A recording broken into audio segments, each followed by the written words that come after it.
Redi, warga dusun Tanjung Sari Desa Ciliang, Kecamatan Parigi, Pangandaran, ditangkap petugas Reskrim dan unit PPA Polres Pangandaran pada Rabu siang. Redi ditangkap karena diduga menghabisi nyawa anaknya sendiri yang masih berusia 8 bulan.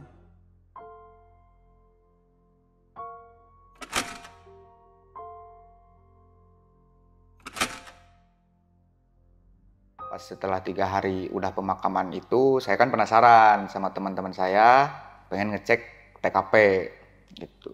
Pas ngecek TKP, gangguan pertama itu ya pas dilihat-lihat tiba-tiba ada suara bayi yang nangis nih dari penjuru kolam, tapi di area yang benar-benar gelap gitu. Yang pertama itu teman saya si Raka yang punya tambaknya. Dia ini kayaknya ada suara bayi gitu. Pas begitu semuanya diam, iya bener.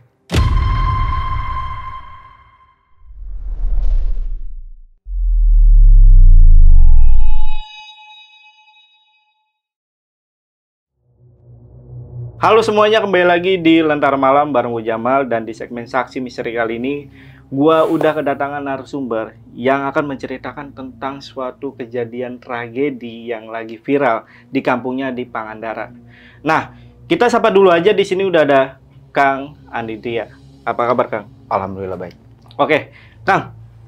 Ini lagi viral nih tentang seorang bayi yang meninggal akibat kekerasan dari orang tuanya. Ini apa yang terjadi nih sama tragedi ini nih? Ya, jadi kejadian itu lagi viral Bang di kampung saya. Ada seorang bayi yang dibunuh sama bapaknya sendiri. Dan sekarang bapaknya udah ketangkap sama polisi dan lagi diproses sama hukum. Untuk kejadian horornya ini berarti setelah bayinya ini meninggal? Iya, setelah meninggal. Dan berarti seluruh warga yang ada di sana diteror nih sama sosok bayi ini, atau gimana? Jadi kalau misalkan diteror ke seluruh warga sih enggak Bang, cuma ke orang-orang yang emang niatnya ke sana cari informasi, terus pengen lihat tempat dibunuhnya di mana. Karena kan si TKP-nya ini agak jauh dari pemukiman warga, cuma dekat pantai. Kang Andi sendiri ini udah dapat izin kah dari warga atau bahkan keluarga? Udah. Keluarganya si korban ini? Iya udah. Tadi saya udah sebelum kesini juga bilang sama keluarganya ya gak apa-apa, asal jangan disebut namanya aja katanya. Gitu. Oh gitu. Iya. Jadi buat teman-teman tolong dibatasi komentarnya. Dan buat kalian yang pengen jadi narasumber di Lentera Malam sama seperti Kang Andi, kalian bisa langsung aja DM ke Instagramnya Lentera Malam, itu ada di @lenteramalam.id. Untuk semua linknya gue taruh di deskripsi. Oke, kalau gitu buat kalian yang penasaran sama cerita lengkap dari Kang Andi, tonton video sampai habis dan tanpa basa-basi lagi, Saksi Misteri, kita mulai.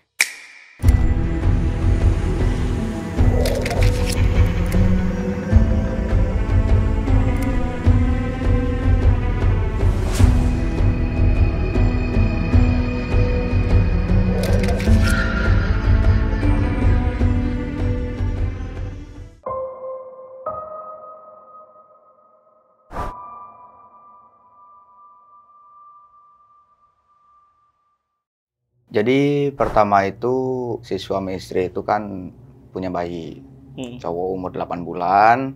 Setelah mungkin ada trouble di rumah tangganya atau sama mertuanya lah, dia minggat dari rumahnya ke saung yang emang posisinya jauh dari warga. Saung balong tambak udang punya teman saya.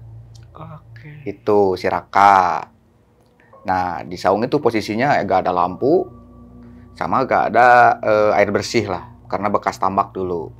Nah, yang lebih buat saya anak itu, si bapaknya ini tidak ada pemberitahuan dulu ke keluarga atau minta tolong sama siapalah gitu, buat makan, buat cari kerjaan, ataupun ya namanya seorang bapak ke anak kayak gimana lah gitu.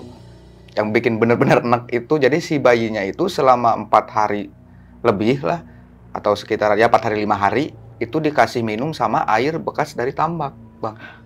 Ini bayinya berapa bulan? 8 bulan. 8 bulan? 8 bulan. Mandi di sana, di bekas tambak. Dikasih air minum dari bekas tambak. Terus di saungnya itu gak ada pencahayaan sama sekali, gak ada listrik. Jadi ya bayi juga kena nyamuk, kena serangga gitu. Bahkan sebelumnya kata tetangganya gitu kan cerita dulu ke saya, pernah sempat sampai ditelentarin di saung gitu bang. Si Di saung, bayinya iya sebelum sendiri gitu? Iya, sampai hampir disemutin gitu dulu itu. Kemudian dianterin lah sama si tetangga ini, diobrolin gitu. Jangan kayak gitu kalau ke anak, kasihan. Kan maaf ya ini si istrinya kan rada kurang ya bang ya, agak sedikit kalau misalkan ini gangguan mental. Kalau suaminya sih normal-normal aja kalau suaminya. Nah kemudian setelah 4 hari beberapa hari itu ditanya dulu sama warga yang di sana yang suka kerja naik kelapa itu. Ditanya KTP, emang ada KTP-nya warga sana gitu, deket lah dari rumahnya. Nah terus sekitar berapa hari kemudian itu ya mungkin karena si bayinya itu rewel nangis terus, pusing lah ini si pelakunya gitu. Udah langsung dipukul sampai meninggal. Gak tahu itu kan katanya sih antara meninggal sama enggak, kemudian dibungkus sama sarung merah, dikuburin deket saung itu. Nguburinnya juga nggak dalam sih bang, cuma 100 sentian lah dari tanah itu. Nguburin si bayinya ini. Nah, kemudian setelah berapa hari dari sana, si istrinya ini minta tolong ke warga 1 hari setelah dibunuh itu. Kan namanya orang gangguan mental ya bang ya, minta tolong ke warga ya gak digubris gitu, ada yang percaya ada yang enggak. Terus ditanya, minta ambulan kata si istrinya ini. Buat apa kata warga? Katanya buat bawa anak saya, mati meninggal dipukul sama suaminya. Oh, tapi istrinya jujur pada saat itu. Iya. Karena ngeliat juga. Iya, naluri ke ibunya itu masih ada lah. Oh, gitu. Nah, terus warga kan ambigu nih antara percaya sama enggak. Gitu kan. Namanya orang gangguan mental lah ya. Pas ngomong kayak gitu ya udah disusulin aja sama 2 orang. Ayo sebelah mana dimakaminnya, dikuburnya gitu. Ternyata ada. Digali sama warga, bener ada itu di sana jasad bayi umur 8 bulan laki-laki meninggal di sana gitu, dikubur. Pada saat itu pelaku udah kabur apa belum? Udah kabur. Cuma gak berani keluar dari area Kabupaten Pangandaran. Karena semua warga, semua masyarakat itu benar-benar gedek sama dia. Benar-benar benci lah. Intinya setega itu ke bayi gitu. Iya. Oh, pelaku ketangkep pas berapa hari, Kang? Seminggu lah, Bang. Seminggu, iya. Seminggu setelah ketangkep itu juga nggak kena sama warga. Untung kenanya sama polisi. Kalau misalkan sama warga, aduh, udah sama kali nasibnya, lebih parah kali sama balas dendam lah. Iya, dikubur juga itu. Pasti itu mah. Soalnya sempat ada sayembara, sempat ada keterlibatan orang-orang besar lah buat nemuin ini pelaku gitu. Saking ya hati nurani masyarakat Kabupaten Pangandaran lihat kasus kayak gini ke bayi kan. Iya. Langsung panas gitu. Pasti. Tega banget ya. Benar-benar tega sih, Bang.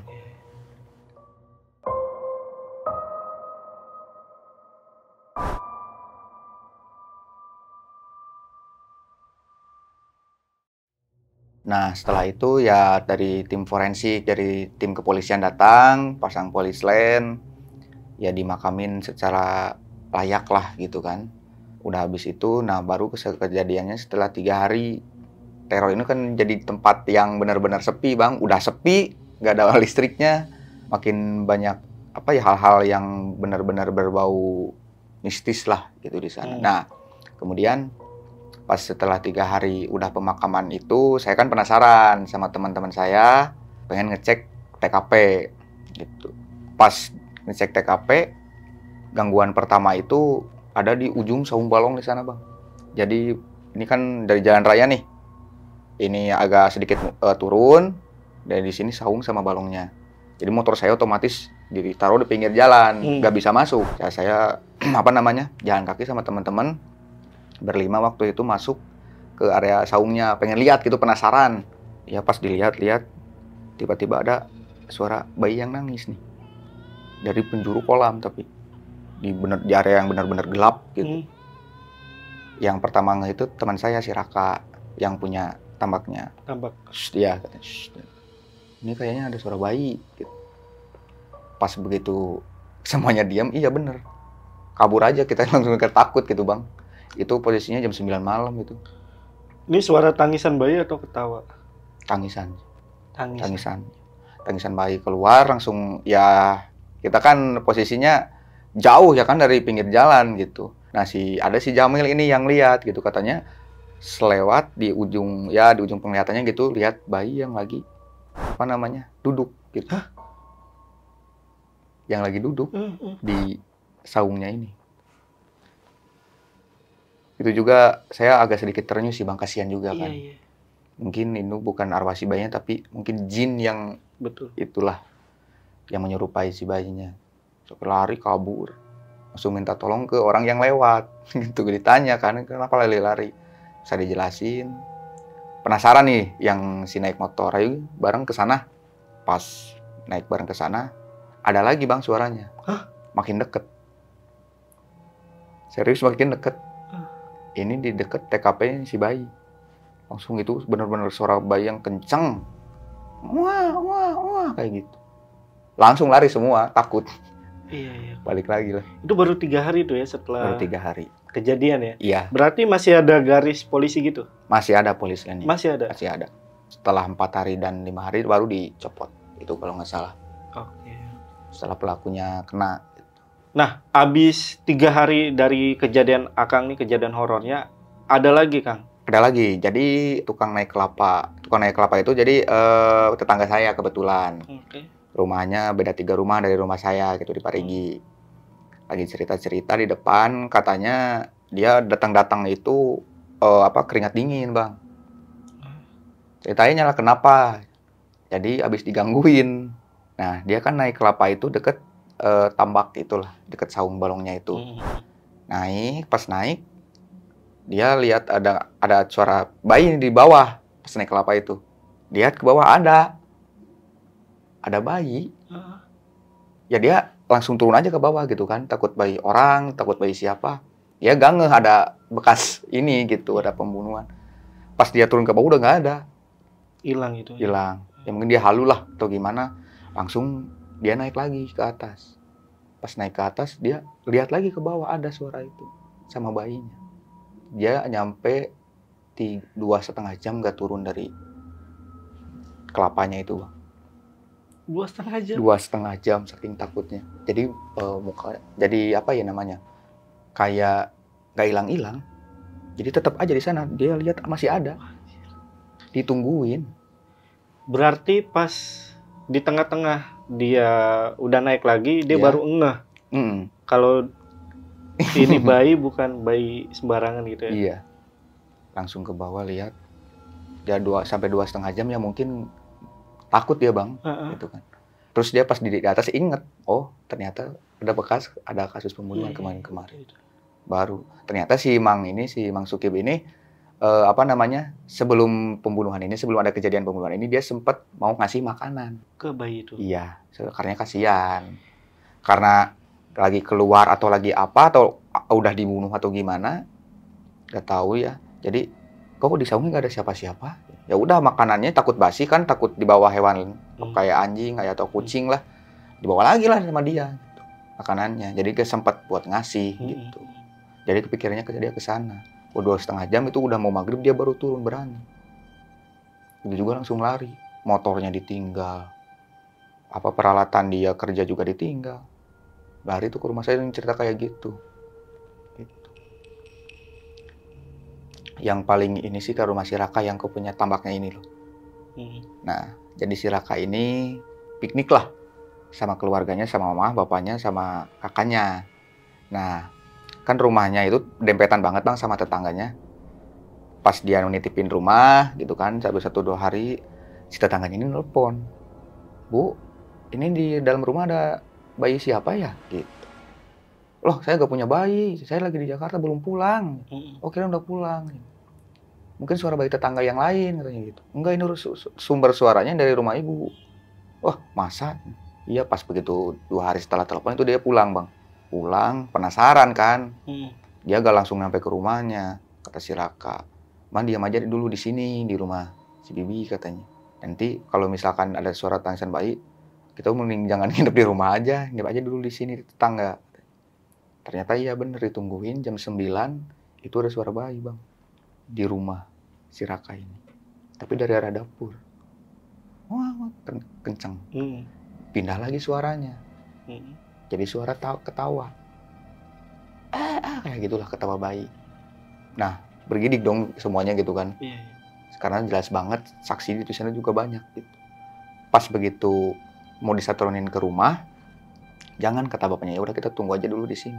Jam setengah 12 malam itu mereka masih pada bangun bang, masih cerita-cerita gitu. Dia pindah suaranya kemana bang? Ke atas sini, di plafon. Hah? Iya, sambil nangis, sambil kayak ada yang ngerangkak kayak gitu. Di sana diem lah semua, itu kan baca-baca ayat-ayat suci Al-Quran lah atau apa gitu. Terus kemudian hilang aja udah. Itu sampai ditungguin itu masih ada gitu intinya. Sampai ditungguin masih ada. Sampai ya penasaran gitu. Ternyata masih ada. Tapi bayi ini udah dikubur dengan layak. Udah dengan layak. Dan juga udah diadain pengajian gitu. Iya udah. Jadi kesimpulannya begitu pas si ngalamnya kan nggak semua penduduk bang. Cuma saya, mungkin teman-teman si Raka sama Mang Sukib ini. Nah kemudian kita inisiatif buat cari tahu nih apa penyebabnya gitu.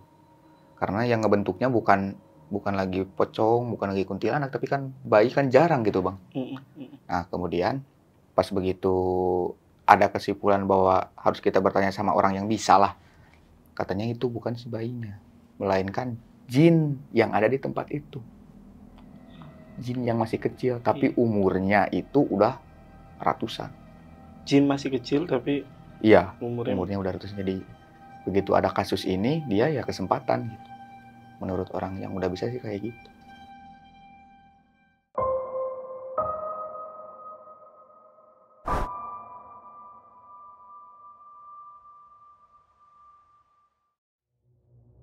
Oke Kang, ada lagi gak kejadian horor dari warga sekitar lagi? Ada sih, tapi ini bentuknya ada dua makhluknya. Oke. Jadi ada tukang ojek nih bang. Dia nganterin orang lah ya ke Bojong Salawe namanya, di Batu Hiu.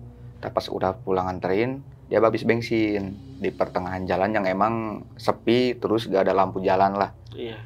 Gelap gitu. Nah, dia dorong 10 meter, 20 meter, katanya ada orang yang nyautin dari kegelapan gitu.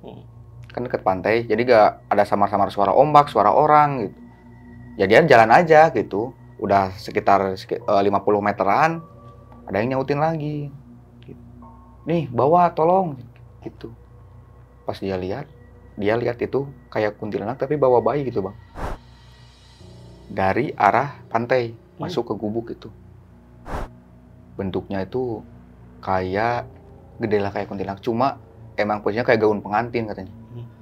Langsung lewat kesima lah itu kalau bahasa kampung saya gitu, kesima. Dia diam dulu, pas baru sadar lihat mukanya, dia gak ada muka ternyata. Mukanya gak ada. Kuntilanak ini. Iya. Cuma bawa bayi, kayak bawa boneka tapi bukan kayak boneka bayi. Tapi bawanya itu bukan digini Bang. Lewat. Itu dipegang apanya maksudnya? Dipegang tangannya doang segini. Oh, gila. Tapi posisinya kayak boneka sih kata tukang ojek gitu. Kayak boneka. Ngelayang aja lewat. Tapi si tukang ojek ini ngelihat gak sosok muka si bayinya? Enggak sih. Jadi dia dari sebelah sini, jadi si tukang ojek itu sebelah sini, Bang. Oke. Jadi dia ngelihat si arah bayinya itu ke arah sana. Iya, iya. Bawa tangan udah ngelayang aja. Mukanya rata. Tapi iya tuh makan mukanya bener-bener rata. Gak ada hidung, gak ada telinga lah, rata gitu semua.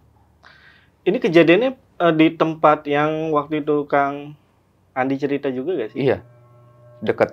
Yang dulu ke Lentera pertama. Yang gantung diri itu ya? Iya, sekitar 100 meteran lah dari saya. Dari yang gantung diri itu. Jadi pembunuhan ada, yang ke bawah arus laut juga ada, yang bunuh diri juga ada di sana.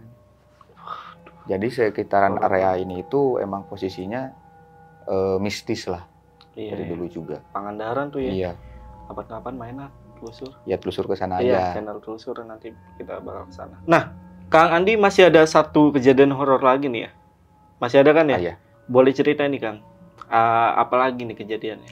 Jadi pas itu emang si Raka ini kan cerita pengen lagi ke sana, cuma waktunya yang siang gitu. Karena saya kerja bisanya paling nanti sore, kata saya jam 4 jam 5 lah. Ya udah, kita kumpul, saya bertiga, saya, Raka sama Agung waktu itu. Tadinya mau bikin vlog-vlogan lah Bang, itu rencananya bikin vlog yang mistis-mistis lah dulu. Oke. Iya. Cuma pas begitu ke sana, kita rembugan, siapin mental lah tentunya. Udah ada kejadian yang bener-bener di luar nalar sih Bang itu kalau menurut saya mah. Jadi pas kita di pinggir di salah satu warung lah gitu kan, lagi rembugan, itu si Raka tiba-tiba ditelepon sama mamahnya. Raka, kamu di kamar berisik banget cina gitu, kata mamahnya. Mas, saya mah lagi di luar.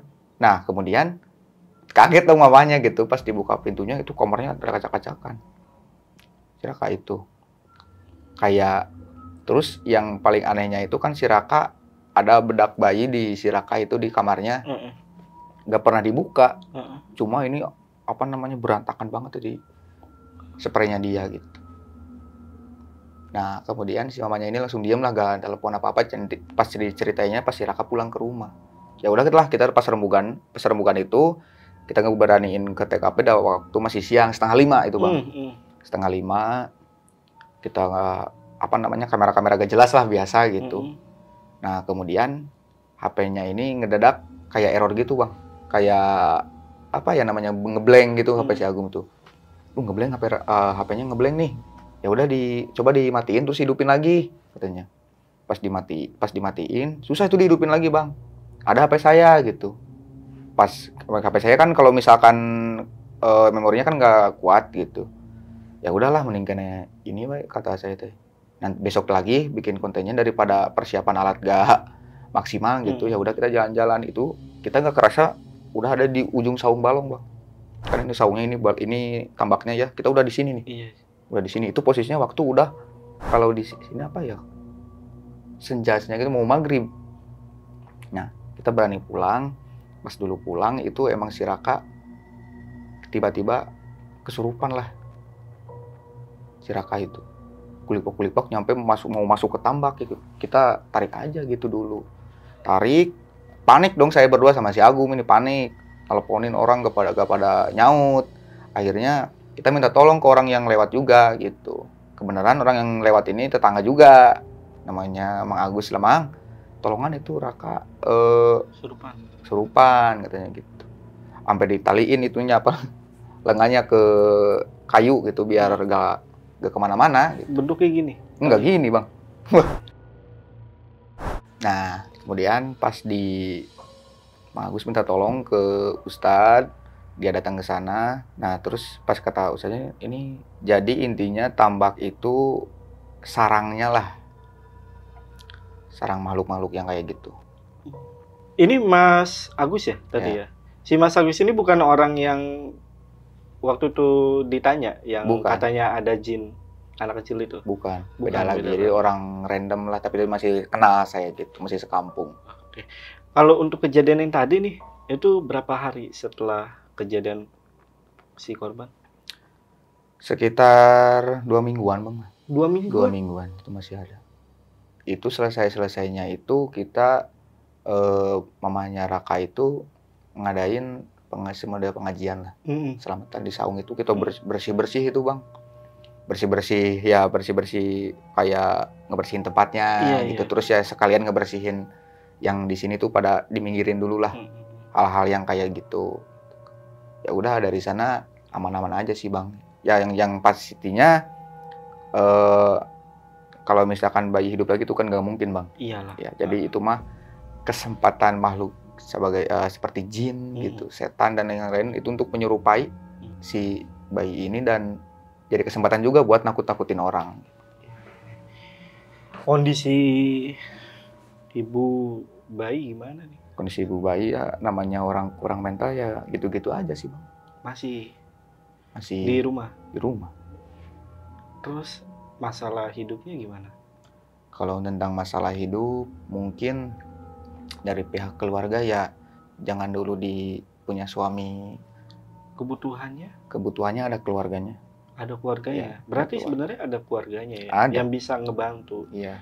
Tapi si pelaku ini entah kenapa nggak inisiatif. Nggak inisiatif minta bantuan, nggak inisiatif minta pertolongan ke siapapun gitu. Dan minggat dari rumahnya karena apa juga mungkin karena masalah-masalah sepele lah Bang, namanya orang pengangguran mungkin malu kali ya. Gengsinya gede ini orang gitu. Tapi kalau dari kesehariannya gimana pelaku? Katanya sih dulu sempat kerja juga, cuma ya mungkin karena gak cukup atau gimana lah, dia gak kerja. Tapi gue nggak bisa bayangin sama orang tuanya, si ibunya, dengan gangguan mental, ditambah dengan anaknya yang meninggal dengan tragis lah ya. Iya. Itu gimana sekarang? Maksud itu apakah tambah gangguan mentalnya itu tambah menjadi-jadi atau gimana? Enggak sih Bang. Jadi kita jauhin aja. Saya kan bilang lah ke tetangganya, jauhin aja dari orang-orang yang emang suka nanya, Kuma, kamu pikirnya gimana sih? Gitu. Iya, tepat tuh. Tepat. Kita jauhin dulu, jadi ada masa tenang dulu. Iya, betul, tepat. Nanti kalau udah ini baru, kalau misalkan ditanya juga, nggak bakalan nyambung sih Bang, nggak terlalu nyambung. Tapi dia pas begitu kejadian dia lapor ke warga itu, dia benar-benar naluri ibu yang keluar. Lihat nalurinya masih ada ya. Soalnya begitu dia si pelaku ini membuat si bayi ini meninggal, itu di pangkuan dia. Wah, gila. Gila nggak tuh Bang? Yang bikin gedeknya itu loh. Sorry, ini bayangan gue ya. Kemungkinan ini bayi masih digendong tapi dipukulin sama ayahnya. Iya. Dan posisinya itu lagi nangis. Ibaratnya gini Bang, abang gak minum aja 1 hari. Pasti apa namanya? Nangis kan. Iya, pasti. Maksud itu ya pasti. Dehidrasi lah. Apalagi ini bayi yang baru umur 8 bulan. Terus dikasih minumnya juga minum yang gak layak. Ya pantas lah nangis gitu kan. Sedangkan bayi kan butuh nutrisi yang benar-benar bagus. Lagi digendong sama istrinya. Dia nangis terus kan, pusing lah, gak tahu kenapa. Dipukulin. Sampai sekarat lah atau gimana. Jadi langsung dikuburin.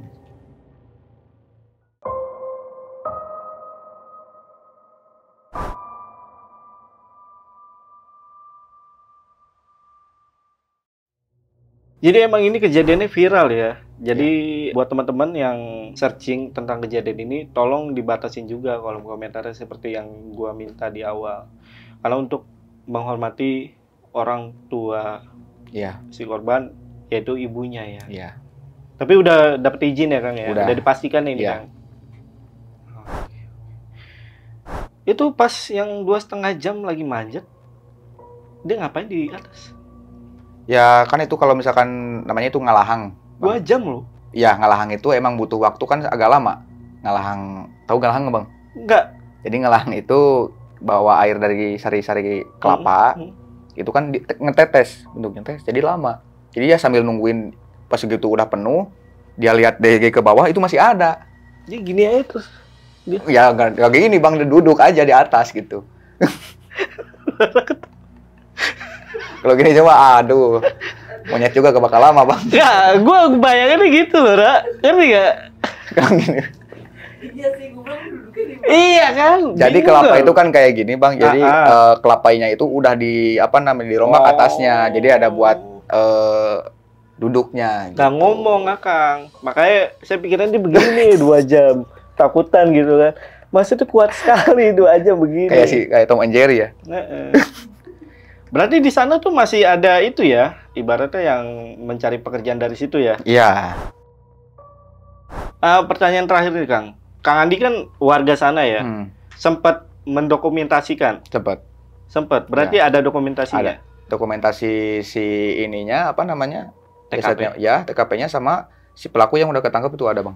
Oh ada? Ada. Wah, itu pasti ditampilin tuh. Ya. Iya si pelakunya. Tampilin aja Bang biar malu lah. Iya benar. Nggak usah disensor lah. Tapi setelah diadain pengajian dan bersih-bersih itu udah nggak ada lagi ya. Ya udah lagi. Jadi alhamdulillah lah.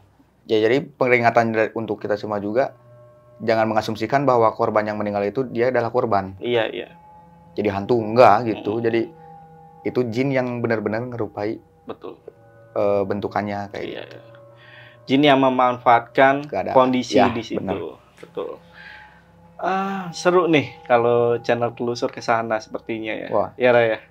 Ditambah ke itu ya, kayaknya serem juga ya.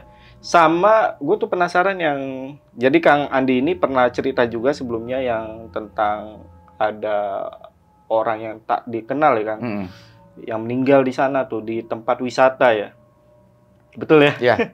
Nanti kita coba sekalian deh Iya. tim telusur untuk ke sana. Jaraknya dekat kok Bang. Jaraknya dekat. Kang Andi temenin ya. Oke siap. Dan kemungkinan jadi narasumber juga. Oke. Kang Andi nggak apa-apa ya? Iya. Oke siap. Nanti kita kasih tahu produser si John, Arya John. Oke Kang Andi, ada yang mau disampaikan lagi gak ke teman-teman? Ya mungkin penyampaian saya mah simpel aja sih Bang. Itu kan buat para bapak rumah tangga. Kalau misalkan ya intinya sesusah-susahnya kita jangan malu lah buat minta tolong gitu. Cerita ada apa gitu kan. Takutnya ya kejadiannya seperti ini. Yang jadi korban siapa? Kan anak lagi. Mungkin titip salam aja sih Bang ini. Oh iya, seperti biasa. Seperti biasa. Titip salam ke komunitas motor, komunitas radio, ayo. Seperti bentar, biasa kan. Ketawa. Seru nih. Aduh. Ya, Kang. Buat keluarga besar MM Family Pangandaran, Aryan, Teh Mela, kemudian Babeh Aceng, Mama Mar, Afian, Teh Ela, Ryuga, Julian, Alfati, terus kemudian Arif, Teh Rima, pengantin baru juga ada teman saya, Asik. Adi Keling dan Dewi Julianti. Selamat Terus- ini. Iya. Terus juga ada Irmansa sama Wina Nirmala, Isep, Abeni Asule, Adian Jack, Ayang Mon, Agatot, Asaring, salam. Terus dari Okta Properti juga Bang, di kampung saya di Parigi, buat Pak Haji Dadang Solihat. Selamat menonton nanti ya. Siap, siap, siap. Buat Pak Yanto juga. Ini panjang banget loh. Panjang. Salam-salamnya. Yuk.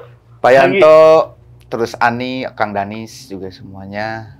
Terus Astama Aparel, Bos Yadi Haryadi. Terus kemudian Inovatif Coffee and Roastery, Marga Cinta. Sama stand up comedy Indo Pangandaran. Wih. Terus Juragan Kadu 28. Nanti ada kalau misalkan mau order kado nih bisa Bang. Durian ke Juragan Kadu 28 ada IG-nya. Terus anak-anak Balangsak ini dari Pangandaran. Nah, kalau misalkan mau servis motor jangan lupa juga ke JG Motor Pangandaran. Siap, siap. Keluarga Bapak Mantri Atang Parigi Asena sama De Adit. Salam juga. Aduh panjang banget. Panjang banget, banyak. Terus pabrik serabut Menara GBL Putra. Itu Abonet, Degeri semuanya. Dan juga yang terakhir mungkin anak teman saya ini baru launching Bang. Namanya itu Vino Gionino Pratama, anak dari teman saya Yudi Sahara dan juga Irma. Wih, namanya panjang tuh, Vino Gianlino Pratama. Udah Kang? Udah. Siap. Salam juga dari perwakilan Lentar Malam. Ya, Semoga siap. teman-teman juga nonton dan gak pernah bosan nonton Iya. Lentar Malam ya, teman-teman di Pangandaran ya. Salam dari Lentar Malam juga. Ya udah, buat kalian nih pengen tanya-tanya tentang kejadian yang tadi tuh, kalian bisa langsung aja DM Instagramnya Kang Andi di mana Iya. Kang? @Anditia A-nya 7. Itu dia. Untuk linknya nanti gue taruh di deskripsi. Kang Andi, makasih ya. Ya, sama-sama. Habis ini cerita lagi ya. Siap. Siap ya. Oke. Mungkin video kali ini gue rasa cukup. Gue Jamal dari Lentar Malam dan Kang Andi izin pamit. Bye.